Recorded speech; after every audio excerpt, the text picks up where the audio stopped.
Alors bonjour, aujourd'hui nous allons voir ensemble le stockage NAS avec TrueNAS et on va voir quelques possibilités avec cet outil-là.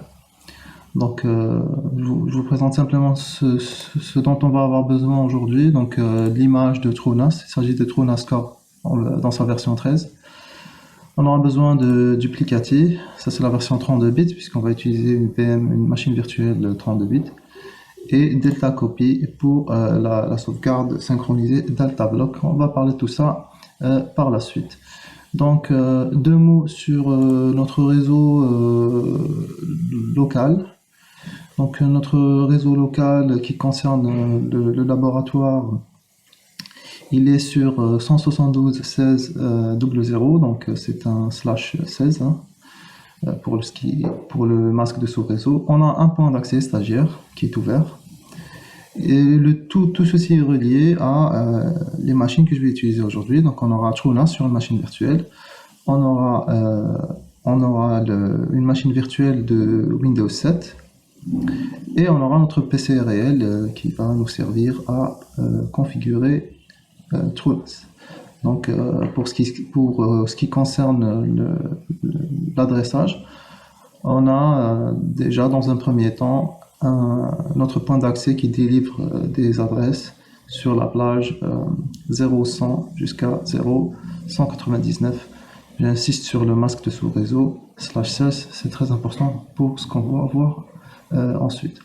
Très bien, donc on va commencer tout de suite avec l'installation de TrueNAS. Donc TrueNAS, on va l'installer sur notre machine, sur notre VMware Workstation 16 ou inférieur. Hein. Donc on va créer une nouvelle machine virtuelle. Cette machine virtuelle, on va la créer en custom.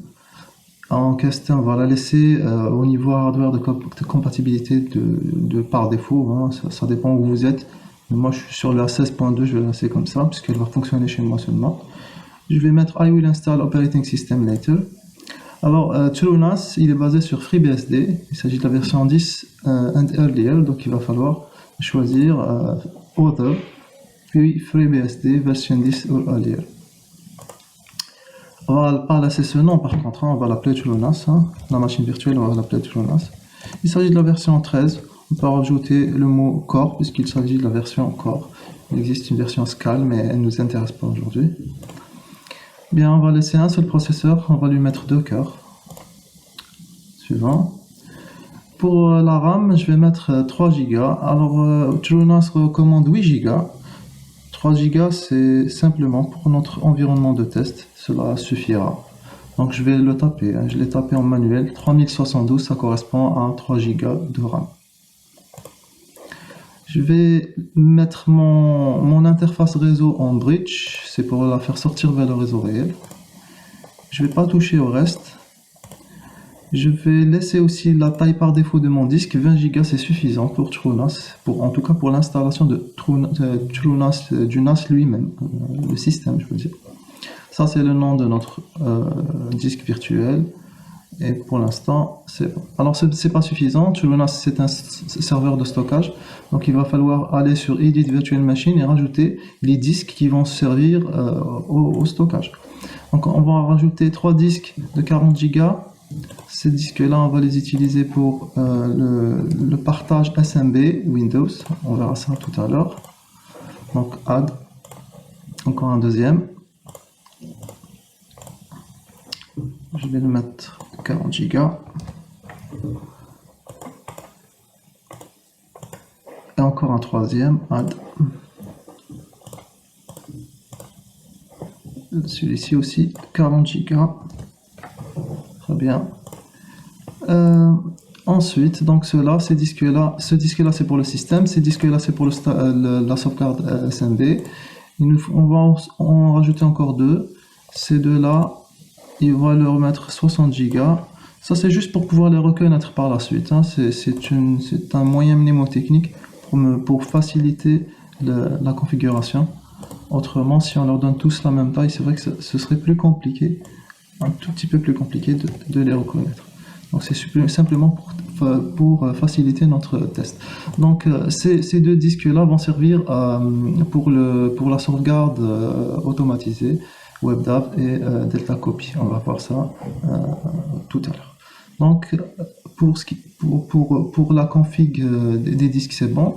Qu'est-ce qui reste? Il reste à rajouter dans le lecteur CD l'image de notre TrueNAS. Elle se trouve ici sur téléchargement. Voilà, TrueNAS 13, c'est l'image ISO. Donc maintenant, nous sommes prêts à démarrer cette machine virtuelle et commencer notre installation. Je vais cliquer sur Power on this virtual machine et on va commencer l'installation. Alors l'installation se fait bien sûr, c'est pas du mode texte, mais c'est un mode sans souris. Donc il va falloir jouer un peu avec tout ce qui est la touche tabulation, barre d'espace, etc.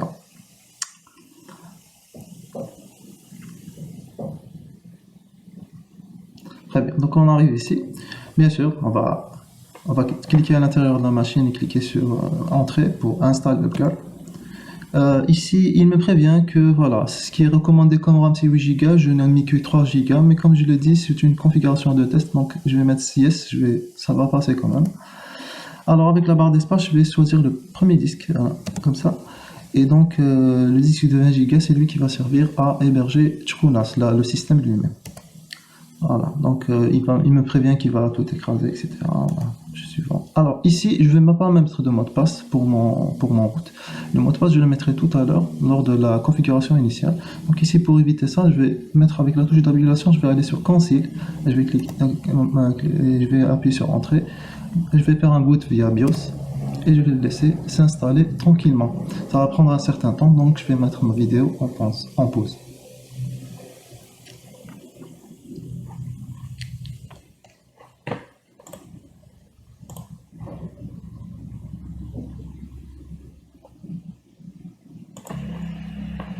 Très bien, donc notre TrueNAS a fini de s'installer et il va demander de redémarrer.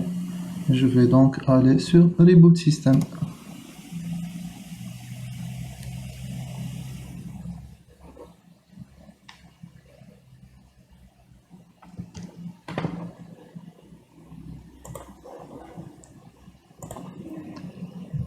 Très bien, donc ma machine a fini de redémarrer.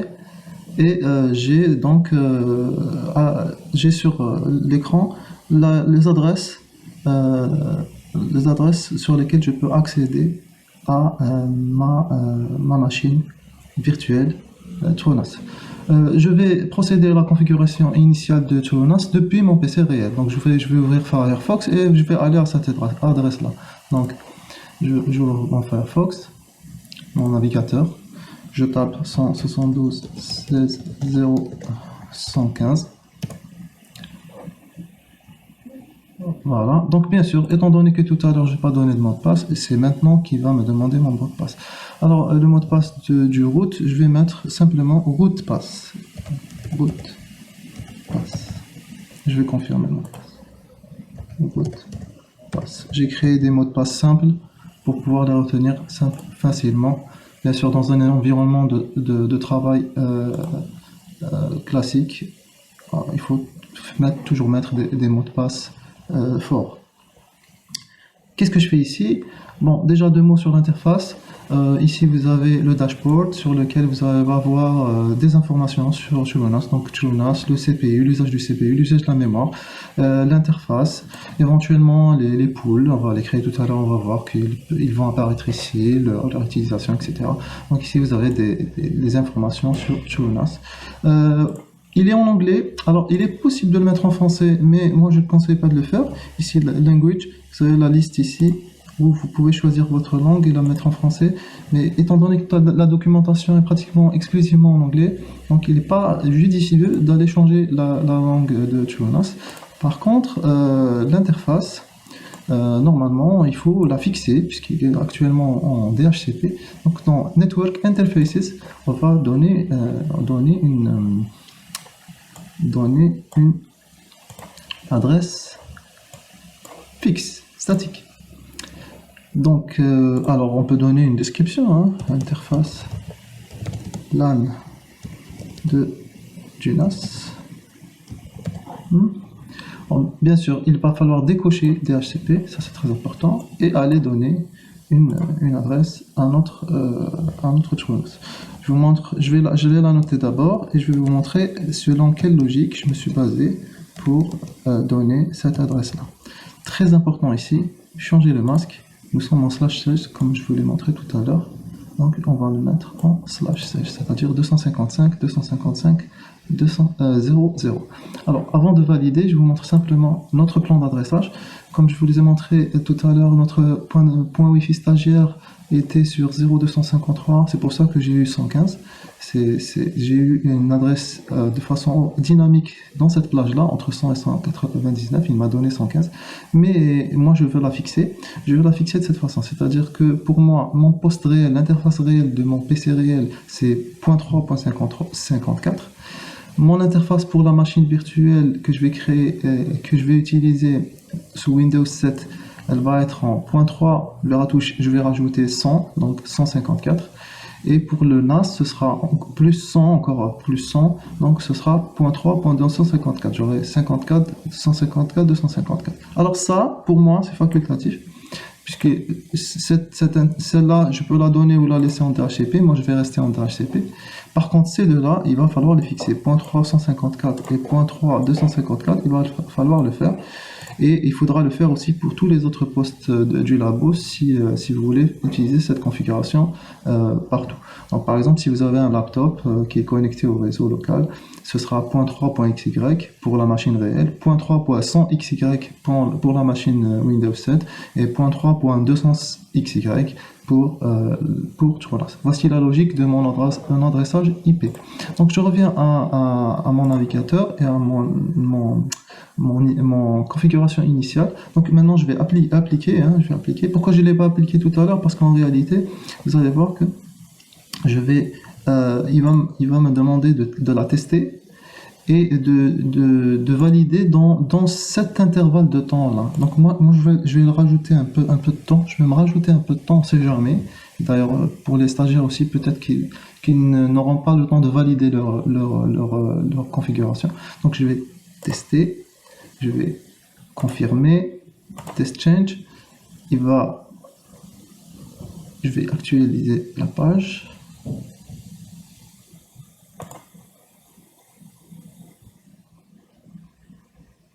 Alors, oui, bien sûr, excusez-moi, je vais actualiser la page puisque l'adresse maintenant elle a changé, c'est .3.254.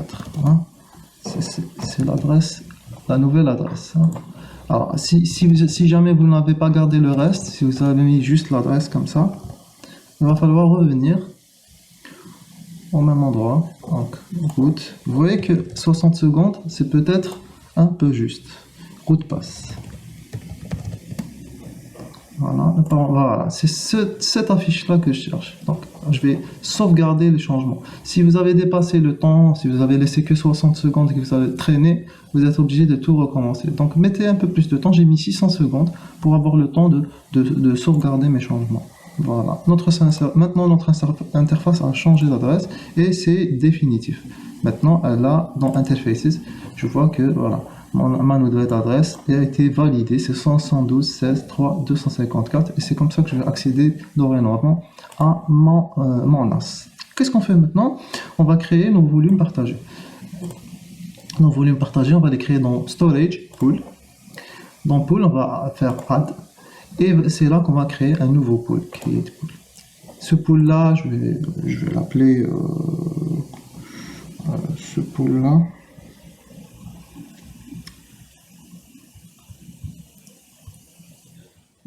Je vais l'appeler Institut.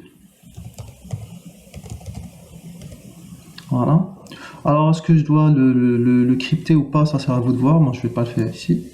Donc, Institut. Alors, je peux laisser TrueNAS me suggérer une disposition des disques. Mais comme j'ai déjà planifié ça, je vais le faire manuellement. Donc, je clique sur Show Disk with Non-Unique Serial Number. Et je vais choisir mes 3 disques de 40 Go, c'est ceux-là que je vais utiliser pour le partage SMB. Donc 40 Go, les 3 disques de 40 Go, je vais cliquer sur cette petite flèche ici, ils apparaissent ici. Et comme vous pouvez le voir, dès que je les ai sélectionnés, il va me proposer un RAID Z. Le RAID Z, je ne vais pas parler ici des RAID, mais sachez que ce RAID Z là, c'est une façon de stocker les données sur des disques, et il s'agit d'un RAID logiciel et non pas d'un RAID physique matériel. Voilà. On va créer ce pool, on va confirmer. Donc voilà, il va se créer.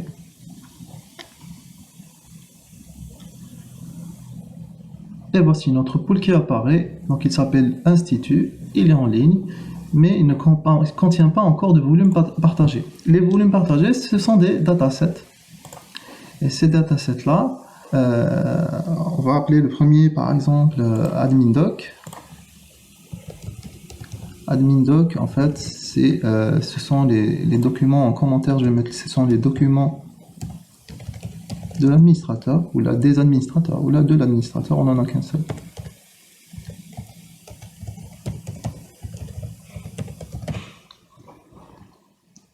Voilà.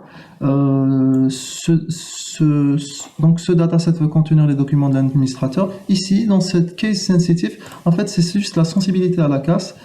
Est-ce que Turunas est sensible aux majuscules ou minuscules quand on écrit les chemins dans les barres de navigation, les barres d'explorateur? Là, je vais mettre insensitif pour ne pas me préoccuper de ces histoires-là. C'est-à-dire, j'écris majuscule, minuscule, ça ne fait aucune différence quand je mets en insensitif. Voilà ce que ça change. Donc j'ai mon premier dataset qui apparaît. Je vais en créer deux autres au même niveau, ce qui veut dire que je ne vais pas les créer imbriqués ici dans le dataset admindoc. Je vais les créer dans Institut, là, plus haut. Donc le deuxième s'appelle profdoc. Ce sont les documents des professeurs.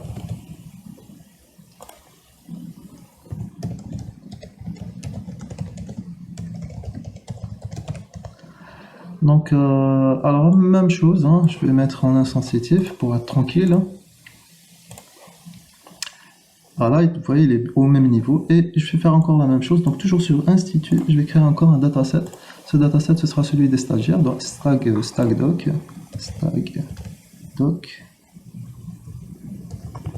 C'est les documents des stagiaires.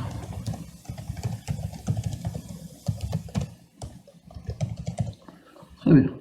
La même chose, je vais le mettre en insensitive pour être tranquille. Me voici donc avec trois datasets sur mon pool, pardon, le pool qui s'appelle Institut. Bon, je vais faire quelque chose de très important. Maintenant, je vais aller sur Account et créer des groupes.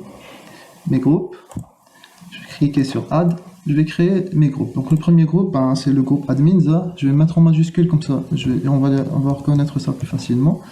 Ce groupe admin, c'est pour les administrateurs. Le deuxième, ce sera prof, toujours en majuscule. Hein, j'ai décidé que c'était en majuscule pour pouvoir les reconnaître plus facilement. Et enfin, le groupe stags. Stags, c'est pour les stagiaires. Donc, on va créer quelques utilisateurs. Donc, un premier utilisateur, donc user, dans user, on va cliquer sur add, on va créer des utilisateurs. Je vais créer un utilisateur que je vais appeler administrateur. Avec juste admin hein, comme nom d'utilisateur. Admin. Je vais mettre un mot de passe. Donc, admin pass pour que ce soit facile. Admin pass. Très bien. Alors cet utilisateur, je vais le mettre dans le groupe auxiliaire admins. C'est ici que ça se passe. Voilà. Admins, parce que c'était un administrateur. Très bien. Donc on a un administrateur, admin, le mot de passe, etc. Je ne vais pas toucher au reste. Submit. Je vais rajouter un deuxième utilisateur que je vais appeler professeur 1.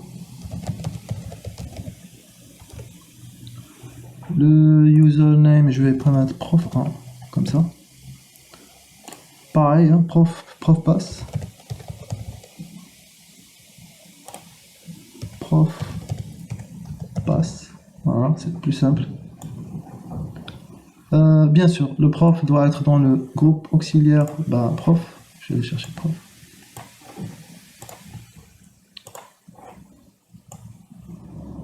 Submit. Encore un deuxième. Je vais essayer de faire ça vite. Donc, professeur 2. Deuxième professeur. Prof 2. Sur son username. Le password, c'est prof pass. Toujours.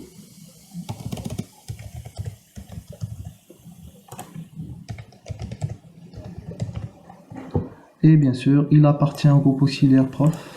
Je vais descendre ici. Chercher prof. Très bien. Je vais valider. Il me manque quelques stagiaires. Je vais en rajouter 2. Donc, un stagiaire stagiaire 1. Stag 1. Je vais mettre comme Stag 1 et Stag pass. Stag pass comme mot de passe. Je vais bien sûr, je vais pas oublier de le rajouter dans le groupe adéquat, Stags, que j'ai créé. Voilà, donc submit. Alors j'en ai combien? J'ai un administrateur de prof, il manque encore un stagiaire. Hein. Je vais rajouter un deuxième stagiaire, juste pour le fun. Donc stagiaire 1, 2, Stag 2, utilisateur Stag 2, mot de passe, Stag pass.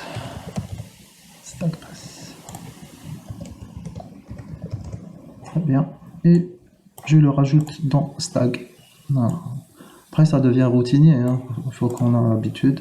Voilà, très bien. Nos utilisateurs sont créés, ils appartiennent tous au bon groupe. Voilà, on a admin, prof, 2 profs, on a 2 stagiaires et on a bien sûr l'utilisateur principal, hein, le root, hein, faut pas l'oublier, hein, root avec son mot de passe, root pass, c'est lui qui est l'utilisateur principal de configuration de notre TrueNAS.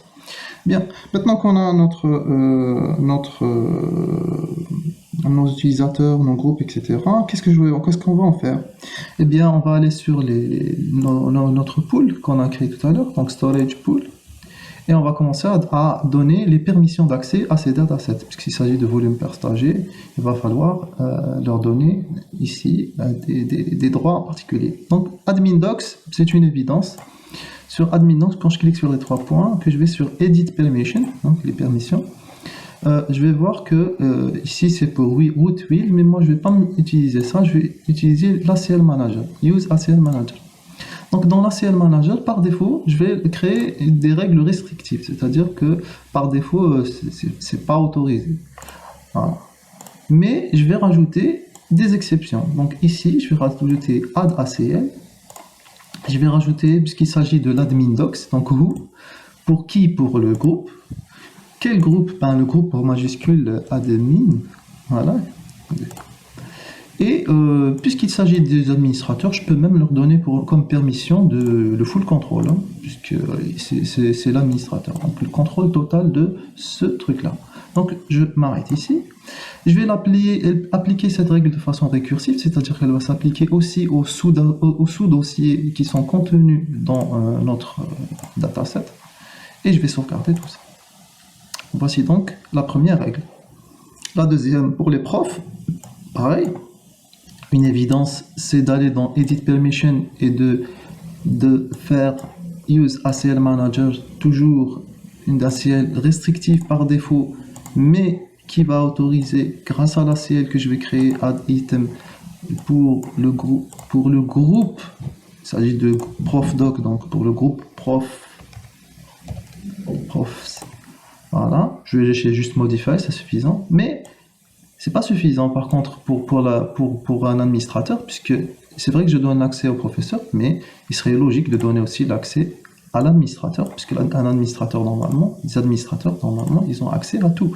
Donc je vais rajouter le groupe admins pour que eux aussi soient autorisés à accéder au dossier prof, ce qui est tout à fait normal.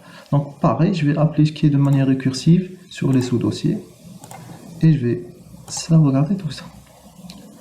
Donc je continue avec Stag, le dernier.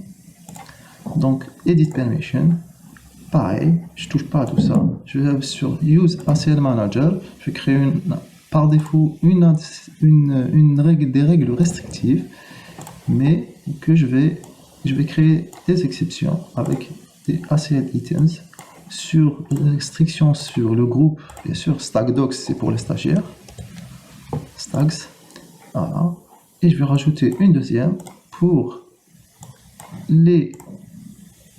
admin, pour le groupe admin, ce qui est normal puisque ce sont des administrateurs. Voilà, j'applique de manière récursive. Alors bien sûr, hein, vous pouvez, si vous le souhaitez, mettre des administrateurs en full contrôle. Bon, ça c'est des réglages fins, ça dépend de ce que vous voulez faire par la suite. Voilà, nous avons nos volumes partagés, les datasets, et nous avons configuré les permissions dessus. Mais ceci dit, ce n'est pas suffisant, parce que maintenant, il va falloir créer le partage proprement dit. Le partage, il se configure pas ici, il se configure dans Sharing. Sharing, c'est partager en anglais. Donc, c'est un partage Windows, c'est un Windows Share SMB, et je vais en rajouter un ici. Alors je pourrais en rajouter plusieurs, mais moi par facilité je vais en rajouter un seul et je vais le mettre carrément sur le chemin de mon pool entier. C'est-à-dire au lieu de le mettre sur un dataset en particulier, je vais partager tout le pool institut comme ça. Et je vais, au lieu de le mettre le même nom, moi je fais exprès de mettre autre chose. Je voudrais que vous voyez que les noms de partage, c'est ça qui apparaît par la suite derrière. C'est pas le nom du pool. Le nom du pool et le nom du partage, ce sont deux choses qui peuvent être différentes. Donc voilà, j'ai utilisé institut pour le pool ou pour les datasets, pour les volumes partagés. Et mon nom de partage, je lui ai donné un autre nom. C'est pour vous montrer que c'est ce nom-là qui apparaît dans l'explorateur. On va le voir tout à l'heure. Yes. Très bien. Donc, me voici avec mon partage qui a été activé. Alors, bien sûr, il va me dire qu'il faut activer le service. Et ce service-là, le service SMB, SMB, il va donc démarrer de façon automatique. Alors, on va le voir. Hein. On peut le voir ici. Une fois que le service a démarré, a été configuré, si je vais sur service, je vais voir que, voilà, si je fais défiler ici, je vais voir que tous les services sont éteints, sauf le SMB qui est bien démarré et qui démarre automatiquement. Très bien. On a fini de ce côté. Qu'est-ce qu'on fait maintenant? On va tester. Comment on teste? On a besoin d'une machine virtuelle différente. Je vais utiliser Windows 7 32 bits 80x86. Cette Windows 7, là il est en instant lit, il ne faut pas qu'il reste en instant lit, il doit sortir vers le réseau réel, donc il doit être en bridge. Voilà. Donc je vais le mettre en bridge. Deuxième chose, je vais allumer cette machine, je vais la démarrer. Là encore, c'est pas suffisant, donc elle a une interface sur le banc réseau, mais il faut qu'elle soit fixe. Cette interface, je vous rappelle qu'on avait décidé de la chose suivante, c'est que la machine virtuelle, pour moi c'est 154 et notre Tchruna c'est 254. Et pour les labos c'est la même chose, regardez. Le PC réel c'est 0.1, la machine Windows 7 c'est 101, la machine Tchruna c'est 201. Voilà, on a établi une logique. Donc chez moi ce sera 0.3.154. On va le faire tout de suite. Donc, on va fixer cette adresse ici.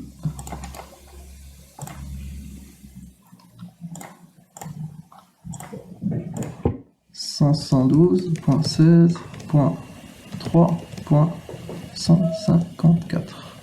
Très bien. Alors le masque c'est le masque bien sûr c'est simplement /16. Voilà. Très bien. J'ai mon interface qui est connectée. Qu'est-ce que je fais ici? Je vais aller tester mon truc. Alors, ça se fait pas depuis le navigateur, ça se fait depuis l'explorateur de fichiers. On fait comme ça. Les chemins réseau commencent par 2 anti-slash sous Windows. Ensuite, on tape l'adresse de notre NAS. .16.3.254. Je rentre. Il va me demander de m'identifier. Vous êtes qui? Est-ce que pour que vous ayez le droit d'accéder à ce partage SMB, je vais dire je suis prof 1, avec le mot de passe de prof passe. J'espère que je me suis pas trompé. Prof passe. Je rentrais, voilà. Qu'est-ce que je vois? Je vois le partage SMB avec son nom de partage. Regardez, c'est pas le nom du pool institut, c'est le nom du partage, INSFP. Quand je rentre, qu'est-ce que je vois? Je ne vois que ce que j'ai le droit de voir. Moi, en tant que professeur, je ne peux voir que ProfDoc. Voilà. Je vais refaire un test. Je vais sortir, je vais fermer la session. Je vais finir ici, je vais fermer la session pour fermer cette connexion. Je vais me reloguer une deuxième fois. Je refais un test toujours dans l'explorateur de fichiers, toujours de la même façon, double anti-slash, ensuite 172.16.3.254, il va me demander de m'identifier, je vais m'identifier en tant que stagiaire, stag 1 par exemple, ou stag 2 par exemple, deuxième stagiaire. Je vais mettre son mot de passe, donc stag pass. Entrée. Et pareil, je vois le partage SMB, sauf que quand je rentre, je ne vois que les dossiers qui me concernent en tant que stagiaire, stag 2. Je fais un test avec admin. Je vous rappelle que admin, on lui a donné un peu plus de privilèges. Donc, avec admin, quand je rentre avec les identifiants admin, je dois normalement voir plus de choses. Donc, toujours ici.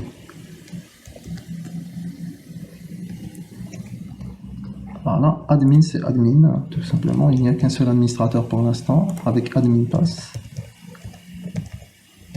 Entre, je vois. Voilà.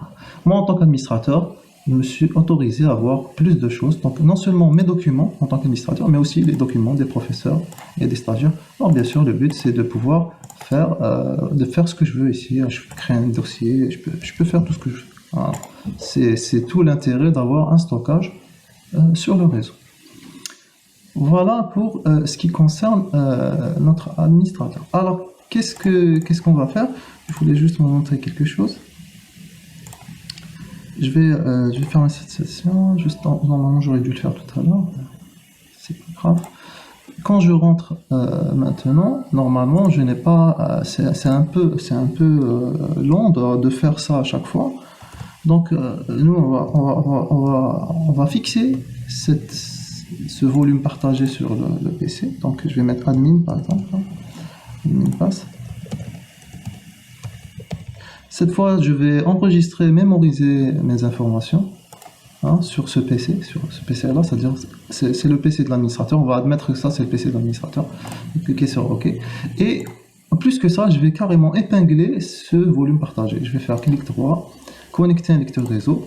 Alors, je vais lui donner une lettre, je vais laisser la lettre par défaut, et il va se reconnecter à l'ouverture de session. Donc ça veut dire que dès que je vais démarrer mon PC, je serai connecté.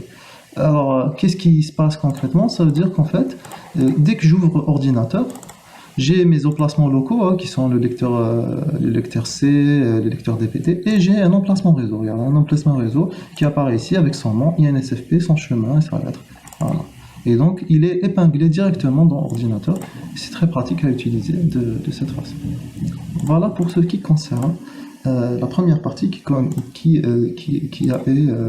concernait le partage SMB. Qu'est-ce qu'on fait maintenant? On va aller vers la partie Share WebDAV. Donc, je reviens sur mon navigateur qui est toujours ouvert. Je suis toujours au bon endroit. Sauf que maintenant, j'ai besoin d'aller créer un autre pool. Et ce pool-là, ce sera pour les volumes partagés, pour le stockage, pour les sauvegardes automatisées. Donc celui-là, je ne le touche plus, je le mets de côté, c'est institut. Je vais cliquer sur Add. Donc il nous reste. Donc ce pool-là, c'est pour les sauvegardes automatisées. Donc sauvegarde en anglais, c'est backup. Je vais l'appeler backup. Backup. Je vais pas l'encrypter. Show disk with non-unique serial number. Je vais sélectionner les disques qui me restent. C'est les deux disques à 60 Go qui restent. Ces deux disques, on va les ajouter dans la liste. Et maintenant, vous allez voir que par défaut, quand vous donnez deux disques, il va les mettre en miroir. C'est-à-dire que c'est un RAID logiciel qui va faire créer un disque comme étant une copie du deuxième. Donc on crée notre pool. Sur notre pool, voilà, donc on a le pool INSFP, Institute, pardon. Donc celui-là c'était celui qu'on a vu tout à l'heure. Maintenant c'est le nouveau pool backup qui apparaît ici. Ce pool backup, il n'y a pas de dataset encore à l'intérieur. On va créer un dataset. Ce dataset, le premier, on va l'appeler Save WebDAV, hein, sauvegarde bouton, Save WebDAV. Comme ça, Save WebDAV. Et on va tout laisser par défaut. On va mettre ici un petit commentaire. Hein, donc c'est une sauvegarde. Une sauvegarde via WebDAV. Par WebDAV. Petit commentaire. Ça aussi, c'est pas très important, mais on va le faire comme tout à l'heure. Voilà, on a créé donc notre premier pardon. Donc pour ce qui est des permissions sur ce dataset, on va les laisser par défaut. On va laisser par défaut. On va simplement remarquer que maintenant, actuellement c'est sur root wheel. Vous verrez que tout à l'heure ça va changer quand on va configurer notre partage. Donc comme tout à l'heure, hein, ce n'est pas suffisant de créer le dataset. Il faut maintenant aller dans le sharing, les partages, et créer un partage WebDAV. Voici le WebDAV share. Et là, je vais cliquer sur Add et créer mon partage proprement dit. Je vais l'appeler Save Web.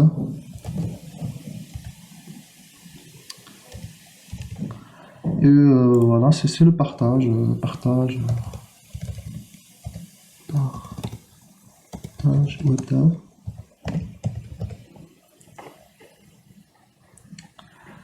Le chemin, je vais le mettre là où il faut. Donc, on est sur Backup, le pool Backup, et sur le dataset Save WebDAV. Donc, c'est ça le chemin, le bon chemin. Et je vais cliquer sur Submit. Alors, bien sûr, il va me dire que, attention, les permissions vont changer sur ce dataset là. Et ils vont être sur WebDAV et le groupe WebDAV. Eh bien, ok, c'est d'accord. D'ailleurs, on va le voir tout de suite. Hein. Il va bien sûr démarrer le service, hein, comme tout à l'heure pour le SMB. Une fois que le sharing a été initialisé la première fois pour un protocole, ou plutôt pour un share qui n'a pas encore été démarré, donc le service va démarrer. C'est tout à fait normal. On va d'abord voir dans un premier temps les permissions qui ont changé. Je voudrais vous montrer les pools. Si je reviens sur le dataset de tout à l'heure, vous allez voir que nous on n'a pas changé les permissions, mais maintenant qu'on a changé, ça a changé. Regardez, owner c'est WebDAV, group c'est WebDAV. Donc ça c'est une information importante. Et pour le service, vous allez voir que donc tout à l'heure on a vu que le SMB avait démarré, qu'il démarre automatiquement, et que maintenant on a aussi WebDAV qui est démarré, qui démarre automatiquement. Ici c'est un peu particulier parce qu'on va changer les paramètres. Donc cliquez sur configure ici sur le petit stylo et on va pas laisser en HTTPS. Ici c'est une sauvegarde sécurisée qui va être cryptée et qui, même pendant son transfert, le transfert des données, on veut que ce soit sécurisé. Donc au lieu d'utiliser HTTP, on va utiliser HTTPS. Alors ça va demander quelques paramètres supplémentaires. Donc on va utiliser un port HTTP. Je vais utiliser un port spécifique. Donc je vais laisser le 8000. Par contre, la deuxième valeur, je vais utiliser les derniers chiffres de mon adresse NAS. C'est un moyen mnémotechnique, hein. C'est pour pouvoir me rappeler de l'adresse plus facilement. C'est-à-dire si vous êtes par exemple sur le poste 13, eh ben, vous mettez 8213. Donc le certificat, c'est le certificat FreeNAS. Hein.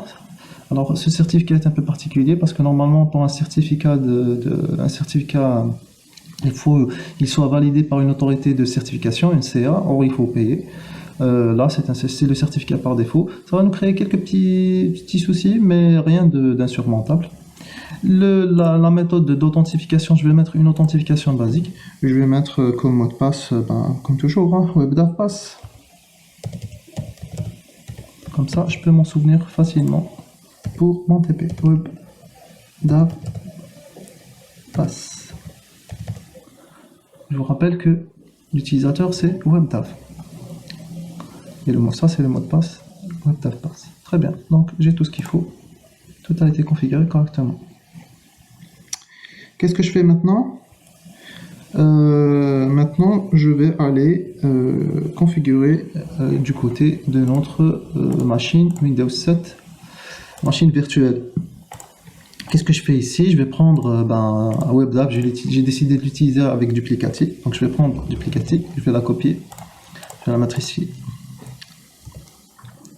Voilà, donc j'ai mon installateur, il est là.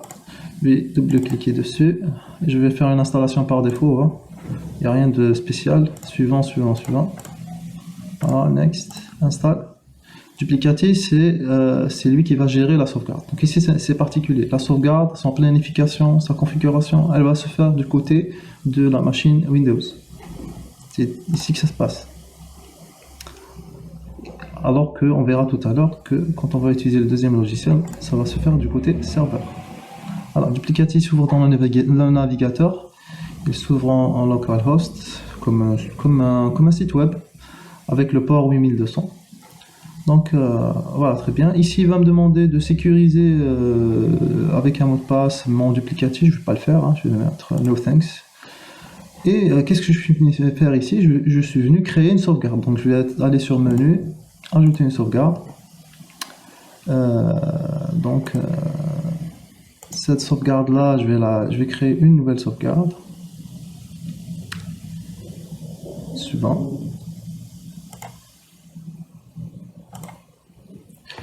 Alors je vais mettre en plein écran, comme ça on verra mieux. Voilà. Qu'est-ce que je vais faire? Ma sauvegarde, je vais l'appeler Medoc, comme mes documents, quoi. Medocs. Voilà, c'est la sauvegarde de mes documents, hein, en commentaire.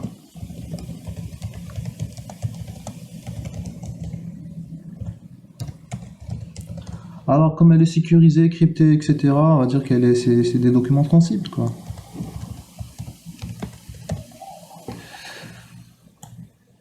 Le chiffrement, c'est un chiffrement fort, hein, AES 256.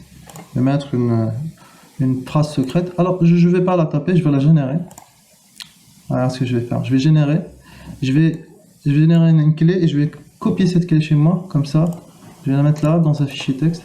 Comme ça, en cas de problème, si j'ai un souci, une perte côté NAS ou quelque chose, parce que les données vont être cryptées, je vais mettre ici, c'est le mot de passe MDP de Duplicati. Alors bien sûr, pour cette sauvegarde précisément, pour Medoc, hein, Medoc, parce que si j'ai une autre sauvegarde, elle aura un autre clé. Hein, et je vais copier cette clé ici, voilà. Comme ça, je suis tranquille, je vais la mettre de côté. Je vais enregistrer ça. En cas de problème, je peux aller récupérer mes données. Voilà, ça c'est très bien. Je clique sur suivant. Alors ça c'est quoi? On est sur la destination de la sauvegarde. Où est-ce que je sauvegarde? Ben, je vais pas le faire par défaut comme ça. C'est sur le disque local. Moi je vais le faire avec WebDAV. Hein. J'ai utilisé WebDAV. J'ai utilisé HTTPS, donc on va utiliser SSL. Il faut cocher cette case-là. L'adresse c'est l'adresse du NAS. 172.16.3.254, c'est l'adresse de TrueNAS. Vous vous rappelez le numéro de port, j'avais utilisé un moyen pour me rappeler facilement. J'ai dit que j'allais utiliser les 3 derniers chiffres de mon adresse. Regardez comme c'est simple maintenant. C'est que c'est 8254. Voilà. Le chemin sur serveur, je vais mettre slash. C'est très important ce slash là. Et le chemin c'est save web. Alors, 2 mots sur ça.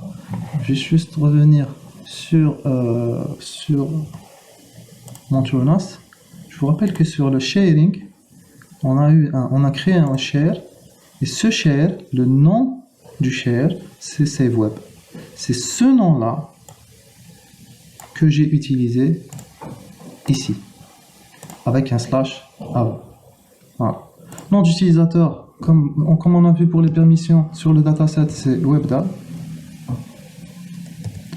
Et on avait mis un mot de passe simple pour s'en rappeler facilement. On avait mis WebDAV save. WebDAV pass, pardon.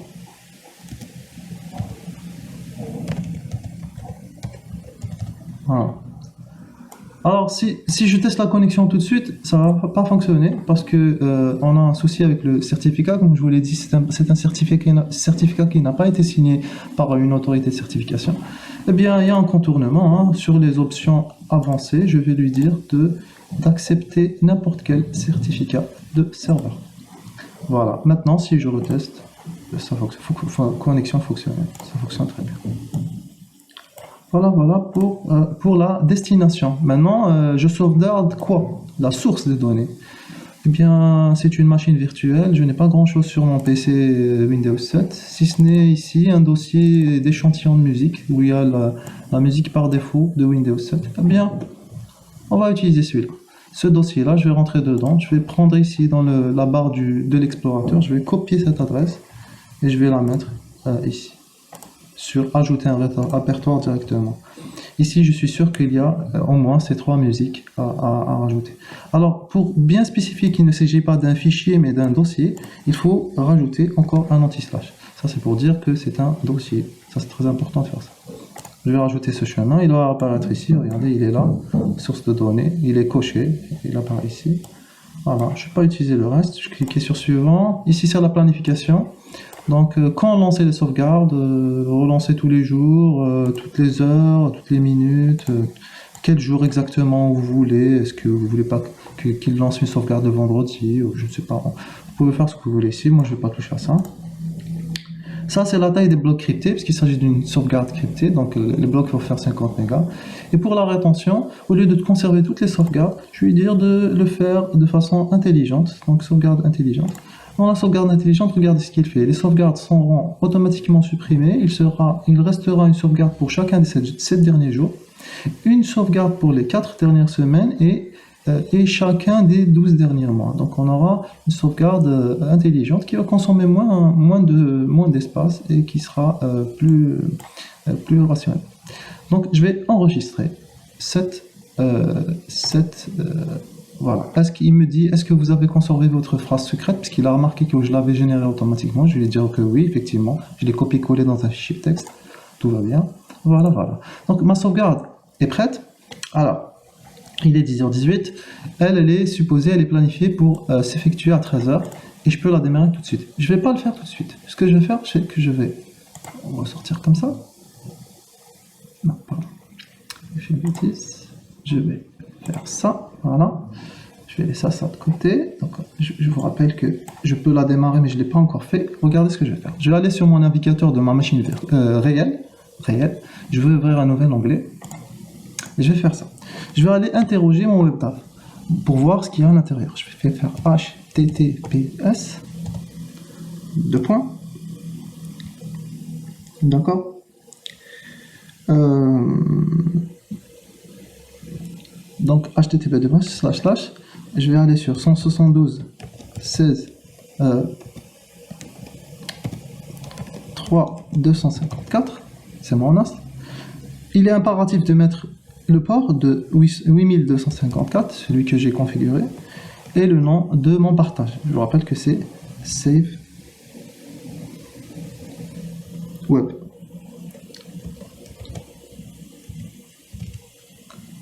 Entrée. Il va me dire toujours pour les mêmes raisons, hein, c'est toujours pour la raison du certificat. Attention, risque, problème de sécurité. Je vais aller sur Avancer et je vais lui dire d'accepter le risque et poursuivre. Il va me demander de m'identifier. Je vous rappelle que c'est WebDAV et que c'est WebDAV Pass. Enfin, moi j'ai configuré WebDAV Pass. Connexion. Voilà. Qu'est-ce que j'ai ici? J'ai l'index de mon partage WebDAV qui est vide. Vous voyez? Pour l'instant, il n'y a rien dedans. J'ai rien à l'intérieur. Maintenant, quand je vais aller sur ma sauvegarde, donc sur la machine, et je vais démarrer maintenant la sauvegarde sur le NAS, qu'est-ce qui va se passer? Je vais la voir défiler. Il va me dire, voilà, les fichiers ont été transférés. Il va me dire, ça a réussi, ça a été effectué aujourd'hui à 10h20. Et voilà, il a sauvegardé à peu près entre 16,63 mégas. Qu'est-ce que je fais? Je vais revenir sur ma machine réelle et je vais simplement actualiser cette page. Et regardez ce qui apparaît. On a des fichiers duplicatifs qui apparaissent. Alors, c'est pas ce que j'ai sauvegardé. Moi, ce que j'ai sauvegardé, je vous rappelle que c'est des musiques. Sauf que c'est une sauvegarde cryptée, donc ils n'apparaissent pas comme ça. Ils nous apparaissent avec une extension .zip.aes parce qu'ils ont été cryptés avec un cryptage AES à 256 bits. Voilà. Voilà pour ce qui concerne WebDAV. Alors, à quoi sert une sauvegarde? La sauvegarde, elle sert en cas de pépin. Un pépin, ce serait par exemple d'avoir ce problème-là. Voilà, je prends ces données et par inadvertance, j'ai pas fait exprès, je les ai supprimées. Et elles ont disparu. Comment je fais pour les récupérer? Eh bien, fermons cette fenêtre pour l'instant. Si je vais sur mon menu, je peux aller sur Restaurer. Restaurer. Qu'est-ce que je veux? Où voulez-vous restaurer les fichiers? Eh bien déjà, je veux restaurer ma sauvegarde Medox. Je l'ai appelée Medox. Je vais cliquer sur Suivant. Je vais lui dire, je vais me remettre en plein écran, comme ça on verra mieux. Bien, déjà, je vais lui dire, voilà ce que contient la sauvegarde. Alors, ne soyez pas surpris de voir autant de fichiers, parce qu'effectivement, il y avait mes 3 MP3, ça, on les a bien vus. Mais ce qu'on n'a pas vu, c'est qu'il y avait aussi un certain nombre de fichiers cachés, une image d'album, des fichiers de configuration, des choses comme ça. Des petits fichiers cachés qui étaient à l'intérieur. Moi, je vais tout récupérer, je vais pas me casser la tête, je vais tout cocher. Voilà. Je vais remettre tout comme c'était. Je vais cliquer sur Continuer. Est-ce que vous voulez dans l'emplacement d'origine? Oui, parce qu'il est tout à fait possible de récupérer les données sur un autre dossier différent. Est-ce que vous voulez écraser ou enregistrer des versions différentes? Nous, il n'y a plus rien, donc voilà, donc on va écraser. Et on peut même, si on le souhaite, restaurer les droits de lecture-écriture. Parce que s'il s'agit par exemple d'un dossier partagé, il peut y avoir des droits différents entre les utilisateurs. Donc quand on coche ici, on récupère aussi les droits de lecture-écriture sur les fichiers qui ont été sauvegardés. Donc je vais cliquer sur Restaurer. Vous allez voir que la restauration se lance. Voilà, donc il a été allé chercher les données cryptées sur le NAS, il les a décryptées, il les a remis en place. Tout ceci en un temps très rapide. Je reviens ici, je reviens sur ma musique, échantillon de musique. Voilà, toutes mes données sont revenues en place sans aucun problème. Voilà pour ce qui concerne WebDAV. Il s'agissait donc d'une sauvegarde cryptée, sécurisée sur la NAS. Et bien sûr automatisé, donc avec une planification. Je vais fermer duplicatif, je vais laisser tout ça de côté. Pour l'instant, on a fini avec duplicatif. Donc maintenant, on va passer à la création de la sauvegarde AirSync. Donc AirSync, je vais aller toujours sur mon, je vais fermer ça. Je vais toujours sur mon TuloNAS. Toujours, il s'agit d'une sauvegarde, donc il va bien falloir la mettre quelque part. Donc je vais aller sur Storage Pool. Donc ça nous intéresse pas, c'est le pool backup qui nous intéresse. On avait fait un premier dataset pour WebDAV. Ils nous en font un autre je vais le créer ici, toujours au même niveau, sur Backup. Je vais sur Backup, ici sur les 3 points. Je vais créer au même niveau, je vais rajouter un dataset. Celui-là, on va l'appeler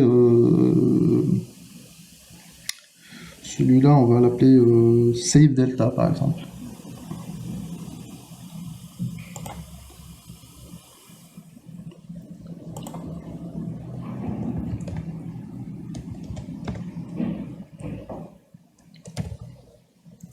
Voilà, Save Delta. Alors bien sûr, c'est la sauvegarde.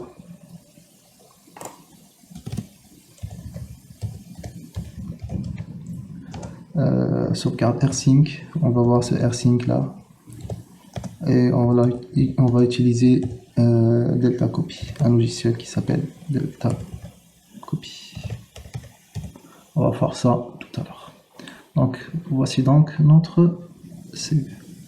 Bien, save. Alors toujours, c'est mieux de faire ça insensitive, la sensibilité à la casse, pour utiliser des majuscules et des minuscules indifférents. Très bien, on a notre notre...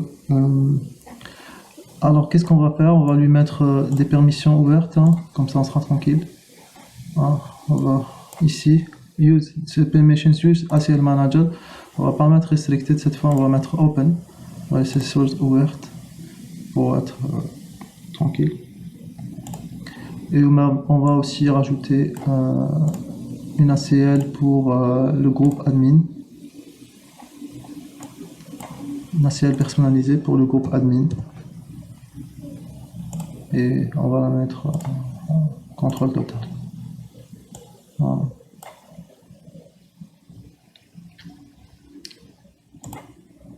Ah, excusez-moi, je voulais valider, je me suis trompé. Donc voilà, on a notre groupe, etc.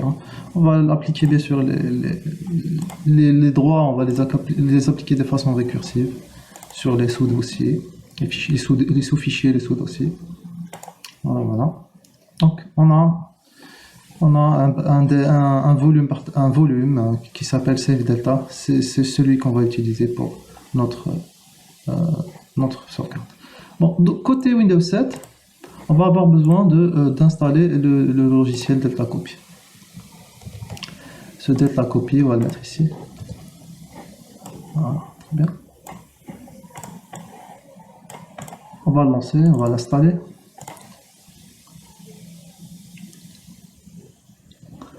Je l'installe. Ouais, ça n'a pas d'importance. Très bien.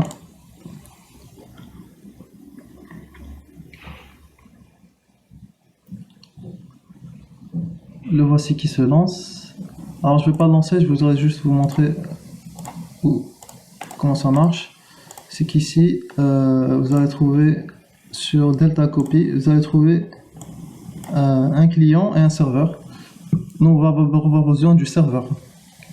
Donc ce serveur-là, je vais faire clic droit, envoyer vers le bureau pour avoir mon raccourci vers Delta Copy Serveur. Je vais le lancer. Alors sur ce serveur-là, register Windows Service. Bon.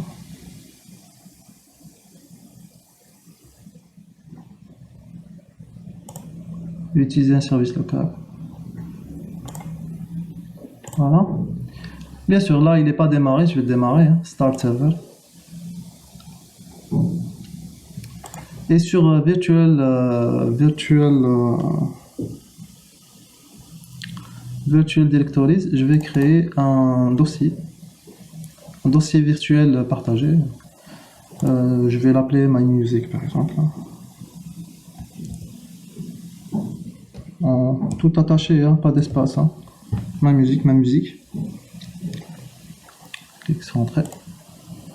Et ce My Music, je vais cliquer dessus comme ça, je vais le sélectionner et je vais l'envoyer vers le bon.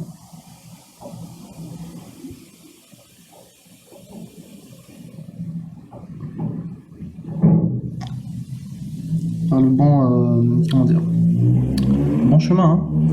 Donc, alors où est-ce qu'il se trouve ce bon chemin? Bon, soit je le fais comme ça, hein, soit je vais le chercher, c'est peut-être un peu compliqué. Soit je le fais comme tout à l'heure, j'ouvre. Je vais aller sur ma musique, échantillon, j'ouvre le dossier et je vais cliquer sur copier ici. Je vais prendre ce path là, je vais le mettre là, comme ça.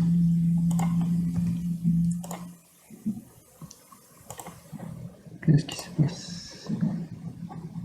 Je ne l'ai pas copié. Principe C. Copier. Non, il refuse. Bon, ben on va le faire manuellement là, c'est pas grave. Vous venez ici, utilisateur, sur public, donc musique, échantillon de musique. Bon, apparemment il veut absolument que ce soit fait comme ça. C'est pas très grave. Donc on a notre C user public 1 pour la musique qu'on a vu tout à l'heure. On a notre premier dossier virtuel. Alors c'est tout ce qu'il y a comme vous pouvez le voir, c'est tout ce qu'il y a comme paramétrage du serveur. Il n'y a rien dessus, il y a juste à mettre un nom de dossier virtuel et le chemin. Toute la configuration se fait de l'autre côté. À part une chose, c'est qu'en fait, on va avoir besoin d'un port dans le pare-feu, c'est-à-dire moi je veux éviter de désactiver le pare-feu. Pare-feu, c'est un élément essentiel de la sécurité du réseau. Je veux éviter de le désactiver. Je vais aller dans les paramètres avancés et je vais créer une règle de trafic entrant ici. Dans le trafic entrant, je vais créer une nouvelle règle là. Cette règle-là, c'est une règle sur un port. Donc, quel port? C'est un port TCP, voilà, c'est bon. Et c'est le port 873. Ce port-là est important à la communication entre AirSync et Delta Copy. Bien sûr, il faut autoriser la connexion. Voilà. Partout. Et je vais donner comme nom pour pouvoir m'en rappeler que c'est AirSync. Parce que c'est AirSync qui a besoin de ce port-là pour fonctionner. Voilà, c'est tout. Donc voilà, j'ai une nouvelle règle qui apparaît ici qui va laisser passer la communication entre Delta Copy server que je vais démarrer et entre mon AirSync. Qu'est-ce que je fais comment je configure AirSync? AirSync, je vais aller sur Task, sur AirSync Task, donc c'est une tâche, une nouvelle tâche AirSync. Ici, je vais la rajouter. Cette tâche-là se configure de la façon suivante. Donc, alors le path, c'est celui qu'on a mis dans Backup, hein, il s'appelle Save Delta. Le user, ben c'est root, tout simplement. La direction c'est soit pull, soit push. Pull, ça veut dire que que l'envoi des données se fait de Windows 7 vers TrueNAS. Donc on va mettre, c'est ça qui nous intéresse pour l'instant, c'est pull. On va aller chercher les données sur Windows 7, sur la machine virtuelle. Description, ça c'est pas très important. Le schedule, ça c'est la planification. Le remote, ça c'est très important. Le remote, c'est la machine 172, 172, pardon, .16.3.154, ben c'est-à-dire c'est ma machine virtuelle Windows 7. Remote module, ben le module, je vous rappelle qu'on l'a appelé My Music, c'est le nom du répertoire virtuel qu'on a créé, My Music. Voilà. Très important ici de décocher Compress. Alors cette Compress là, c'est quoi? C'est qu'en fait, il utilise zlib, la compression zlib lors du transfert des données, c'est-à-dire normalement il les compresse avant de les envoyer, comme ça leur taille est réduite pendant le transfert. Malheureusement, cette version de TrueNAS qui est récente, elle utilise un type de compression zlib qui n'est plus compatible avec Delta Copy, le logiciel Delta Copy. Donc on va être obligé de ne pas utiliser de compression, donc il faut absolument décocher cette case-là. Voilà pour, je pense qu'on a rien oublié. Voilà. On a notre... Est-ce que... Qu'est-ce qui manque? Il manque peut-être un shadow. Oui, on va lui dire de le faire une fois par jour. On va planifier ça tous les jours à midi à peu près. Voilà. C'est ce qui manquait, il manquait la planification. Submit. Très bien. Donc on a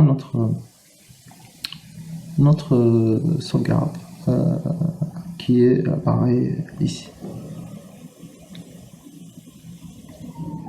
Alors, pending, ça veut dire que c'est en temps d'attente d'être exécuté puisqu'il n'est pas à midi, il est 10h35.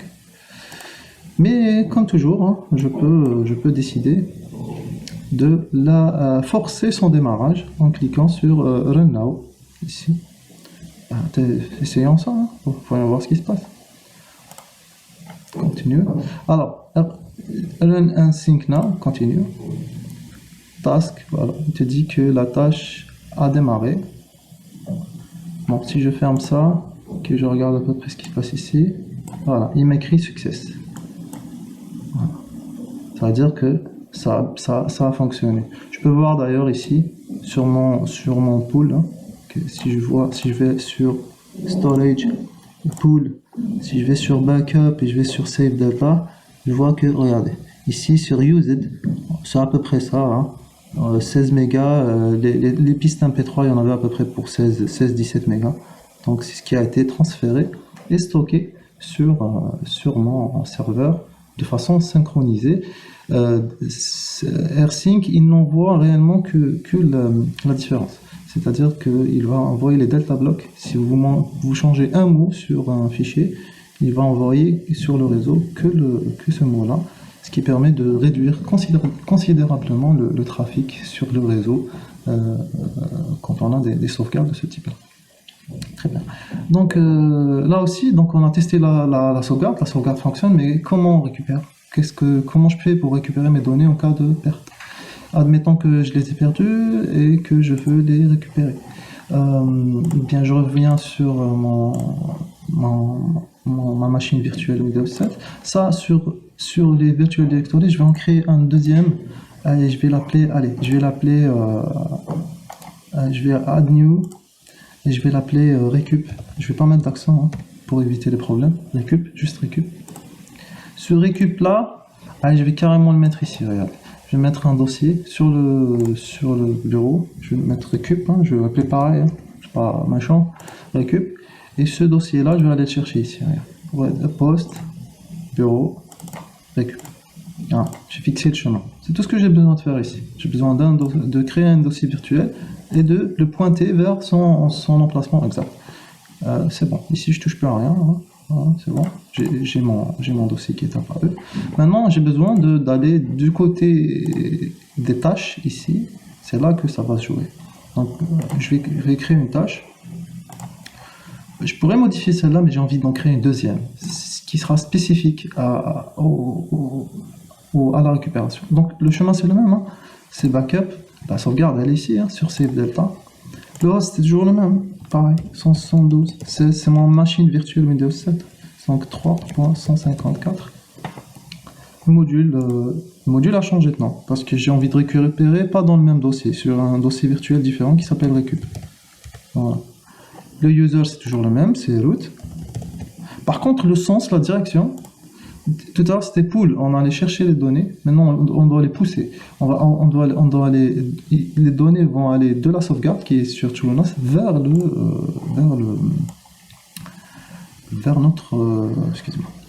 notre machine Windows 7. Alors pareil, hein, je vais être obligé malheureusement de créer de créer une planification. Ça c'est pas, on verra que ça n'a pas vraiment de sens. Toujours très important de décompresser les données, de ne pas utiliser la compression, pardon. Et je vais cliquer sur Preserve Permission, hein. Comme ça, on garde les permissions sur les. Ça, je pense que c'est important de garder ça. Et ça, on va en parler tout à l'heure. Donc, je vais cliquer sur Submit. Donc, on a une nouvelle tâche, regardez. Cette tâche-là, elle est sur le dossier récup. Et je peux bien sûr toujours, cliquant ici, je peux toujours forcer son exécution maintenant. Au lieu de la laisser s'exécuter de façon automatique, je vais la lancer tout de suite. Je vous rappelle que, pardon, c'est pas ici que ça se passe, c'est là, que mon dossier récup est vide pour l'instant, il n'y a rien dedans. Donc je reviens sur ma tâche et je vais la lancer. Voilà. Donc elle est sur running. Et bien sûr j'attends qu'il m'affiche success plutôt. C'est la preuve que ça a fonctionné. Donc j'attends un peu. Ah, success. Est-ce que j'ai récupéré mes données sur mon nouveau répertoire? Voilà. Regardez, ça, il a écrit Save Delta. Et quand je rentre à l'intérieur, je trouve tout ce qu'il y a. Alors là, bon, là la différence c'est que ce qui était en fichier caché, il n'est plus caché. Mais ce qui est sûr, c'est que j'ai récupéré toutes mes données. Voilà pour ce qui concerne la synchronisation Delta. Alors deux petites choses, deux petits détails. La première concerne la tâche elle-même. si j'écris une tâche de récupération, ça n'a pas de sens, vraiment de sens, d'aller, si je m'édite, d'aller la laisser avec une planification. Est-ce qu'on récupère des données perdues avec une planification? Ça n'a pas de sens. Donc, je pense que décocher cette case-là ou supprimer carrément la tâche est tout à fait cohérent. Donc, moi, je vais juste la désactiver. Voilà. Donc, c'est une dash. Elle existe, hein, elle est là. Mais actuellement,